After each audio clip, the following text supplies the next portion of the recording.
स्वागत आहे तुमचं आजच्या नवीन ब्लॉगमध्ये। तर आज आम्ही निघालेलो आहे गावाकडं। मी तुमच्या जसं की तुम्हाला म्हटले होते मागच्या ब्लॉगमध्ये की आम्ही गावाला जाणार आहे आणि तिथले ब्लॉग मी तुमच्याबरोबर शेअर करणार आहे। तर आता आम्ही निघालो गावाकडं जायला आणि पुढं काय घडलं ना तर ते मी तुमच्याबरोबर शेअर करणार आहे। तर इथं त्रिशा रेडी, त्रिशा इथं आमच्या bag big ready, Trisha ready, Swapnil ready, मी पण रेडी आणि इथं आहे दोरी आम्हाला गाडीला बांधायला। तर चला जर्नी स्टार्ट करू आणि जर्नीमध्ये काही नवीन असेल ते मी तुमच्याबरोबर शेअर करेन। तर ती त्रिशाची बॅग आहे, तिचे खेळणे बिळणे भरून घेतलेले।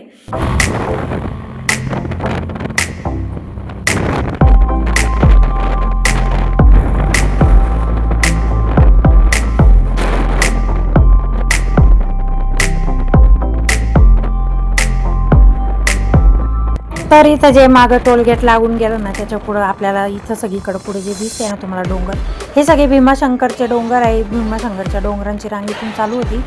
तर आम्ही जर रस्त्याने जात असताना आम्हाला मध्ये भीमाशंकर पण लागतं आणि आमची गाडी एवढ्या जोरात असते ना का आमच्या डोक्यावर काय राहतच नाही ना, स्कार्प राहतो ना काही, तर सगळं इकडं तिकडं होऊन जातं कारण की गाडी जोरात असल्यामुळे। तर मी फक्त शूट घेत असते त्यावेळेस काय बोलायचं जमत नाही कारण की समोरच्या माणसाला काही त्रास नको व्हायला त्याच्यामुळं। आणि मग नंतर मग तुम्ही परत बोलाल का नाही का तू बोलती, तर व्हिडिओ फास्ट केलेला आहे म्हणून तुम्हाला थोडं तसं वाटते, पण मी स्वप्नीलबरोबर काहीच बोलत नसते। आमचं जे काय असेल ते मागं चालू असतं। तर आता एखाद्या तासाचा आमच्या घराचा रस्ता राहिलेला होता आणि आमचं टायर पंक्चर झालं। तर आम्ही इथं ते पंक्चर काढून घेतलं तात्पुरतं।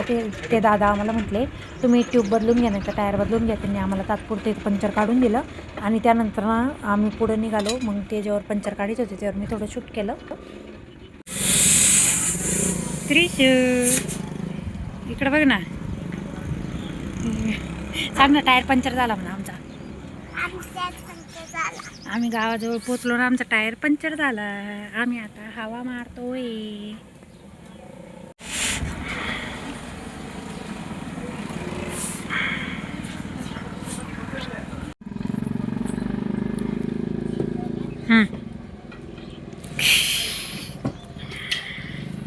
तिथून पंक्चर काढून 15 ते 20 किलोमीटर पुढं आलो आणि आमच्या गाडीचं टायर परत पंक्चर झालं।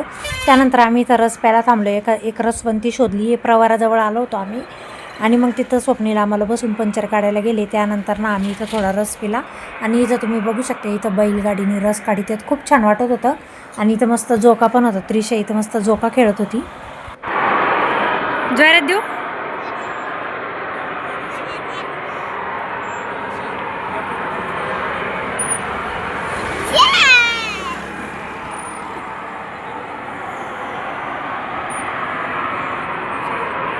जो समोर तुम्हाला दिसतोय ना त्या प्रवाराचा कारखाना आहे, साखर कारखाना। तर त्याचा आवाज पहा कसा येतोय।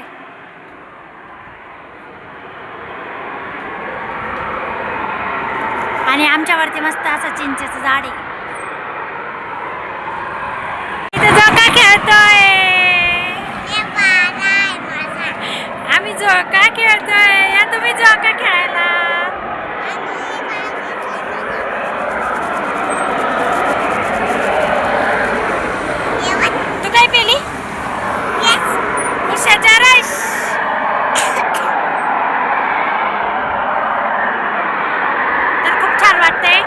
दोनदा टायर पंक्चर झालं आमचं, ते पंक्चर काढायला गेले। आता पंक्चर काढून आल्यावर आम्हाला जायचं घरी। त्यानंतर इथं स्वप्नील पण आले आणि इथं स्वप्नील आणि त्रिशाचा झोका खेळायला चाललं होतं। त्यांना म्हटलं मला पण बसून द्या दोघांना, ते दोघं थांबतच नव्हते। मग मी पण बसले आणि इथं मेन स्वप्नील थोडे गप्पा मारित होतो की कसं पंक्चर काढायला गेले, ते कुठे गेले। ते गेले होते पुढं प्रवाराचा कारखाना आहे ना तिथून मध्ये एक रस्ता जातो, तिकडे ते पंक्चर काढायला गेले ते। मी ना 1-1.5 तास झालं इथंच बसलेले होते। त्यानंतर स्वप्नीलनी पण इथं थोडा रस घेतला आणि आम्ही सगळ्यांनी इथं जोका एन्जॉय केला, मस्त रस पेलो आणि खूप छान वाटलं आम्हाला, बरं वाटलं थोडं कारण की ना 2 वेळा आमचा टायर पंक्चर झाला आणि खूप हाल झाले। तर बरं झालं आम्ही सकाळी इकडून लवकर निघालो होतो, त्यामुळं कसं दिवसाचं सगळं हे काम झालं नाही का। आणि जर आम्ही लेट निघालो असतो ना तर पुढं आम्हाला खूप जास्त प्रॉब्लेम आला असता। तर इथं स्वप्नीलचा रस आलेला होता, त्या काकांनी आम्हाला बोलवलं होतं आणि आम्ही रस प्यायला गेलो। आम्ही तुम्हाला आता स्वप्नीलची शाळा दाखवते, स्वप्नील कोणत्या शाळेत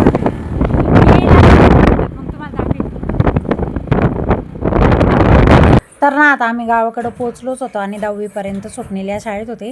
तर म्हटलं चला स्वप्नीलची शाळा बी तुमच्याबरोबर शेअर करावी.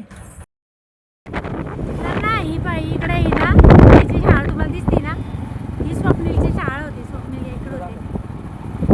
कितीपर्यंत होते तुम्ही इकडे?